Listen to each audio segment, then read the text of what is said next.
Donc bonjour à tous, tout d'abord je voudrais vous parler d'une œuvre qui m'a vraiment plu et que j'ai décidé de travailler en HLP. Il s'agit du dessous de carte d'une partie de Whist de Barbey d'Aurevilly.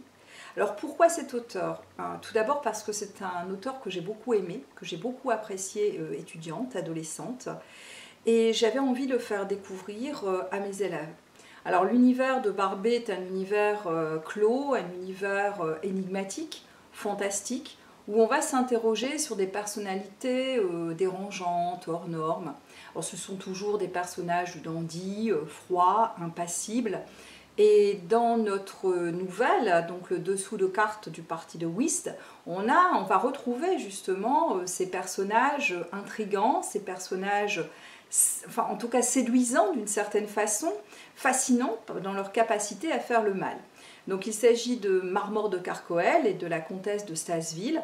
Donc a priori des personnages qui ne sont intéressés que par le jeu de cartes, et qui en réalité eh bien, sont censés avoir une aventure passionnelle, au point où la comtesse de Stasville va vouer une haine mortelle à sa fille Herminie. Donc on peut considérer Herminie comme une jeune fille sacrifiée. Donc on se retrouve finalement dans un roman familial, un roman qui questionne, un roman qui interroge, enfin une nouvelle plutôt, qui interroge cette relation à la fois mère-fille, la relation cachée entre des amants qui n'ont pas le droit aussi de montrer leur passion au grand jour, et donc des personnages qui dissimulent. Et c'est ça qui m'intéresse beaucoup chez Barbey d'Aurevilly, et en particulier aussi la place du conteur. Parce que le conteur va vraiment mettre en scène ces personnages, et il va s'interroger sur l'identité, sur la véritable personnalité de Marmore de Carcoel et de la comtesse de Stasville. Et dans le cadre de HLP, précisément en première année, enfin en premier semestre pardon, de l'année de terminale, on a cette question de la recherche de soi. Donc peut-on véritablement connaître l'autre? C'est toute la question que se pose le conteur. Et puis est-ce que je peux moi me comprendre par rapport à ce que je découvre de l'autre ou à ce que je m'imagine de l'autre? Donc on est véritablement à la fois dans la question des métamorphoses du moi, dans la question de la sensibilité, puisque le lecteur développe aussi une sensibilité grâce à ce récit qui captive, qui séduit.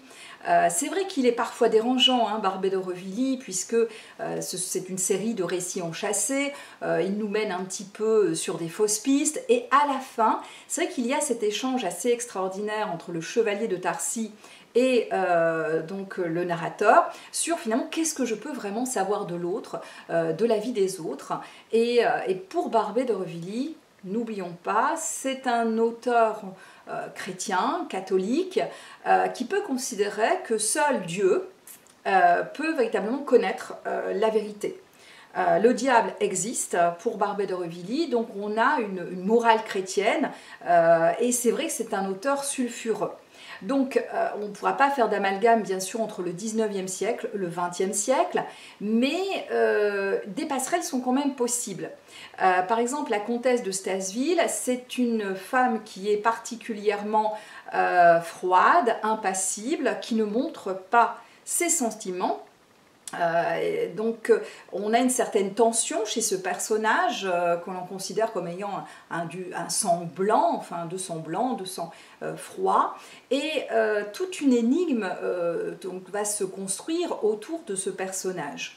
Et il est certain que par rapport à notre thématique, le narrateur va essayer véritablement de la cerner. Et à la fin, on ne sait toujours pas ce qu'il en est, ce qui fait de cette nouvelle, une nouvelle en l'occurrence fantastique. Mais si je vous lis simplement un bref passage, page 62-63, donc je vous lis, donc c'est à la fin de la page 62, « Les natures au cœur sur la main ne se font pas l'idée des jouissances solitaires de l'hypocrisie, de ceux qui vivent et peuvent respirer, la tête lacée dans un masque. Mais quand on y pense, ne comprend-on pas que leur sensation est réellement la profondeur enflammée de l'enfer? Or l'enfer, c'est le ciel en creux. Le mot diabolique ou divin, appliqué à l'intensité des jouissances, exprime la même chose, c'est-à-dire des sensations qui vont jusqu'au surnaturel. Madame de Stasseville était-elle de cette race d'âme? Je ne l'accuse ni ne la justifie. Je raconte comme je peux son histoire que personne n'a bien su et que je cherche à l'éclairer par une étude à la Cuvier sur sa personne. Voilà tout. Alors ce passage, pour moi, il a été vraiment éclairant, il m'a vraiment donné envie de travailler la nouvelle. Alors d'autant plus qu'il y avait le lien avec Cuvier, Cuvier étant un anatomiste, donc un biologiste, qui va plutôt prôner une sorte de fixité, alors que finalement d'autres théories vont vers l'évolution des espèces. Et ça va de pair avec Barbey d'Aurevilly, qui finalement est un auteur assez passéiste, qui refuse la modernité. Et là, on va se retrouver en tout cas dans un narrateur qui va essayer d'analyser. Donc il y a une approche finalement psychologique, même si on ne peut pas réduire bien sûr cette œuvre à cette approche, mais le dessous de carte d'une partie de Whist s'inscrit aussi dans une histoire littéraire où on cherche à comprendre quand même la complexité de l'être humain. Le moi est au cœur de la réflexion littéraire.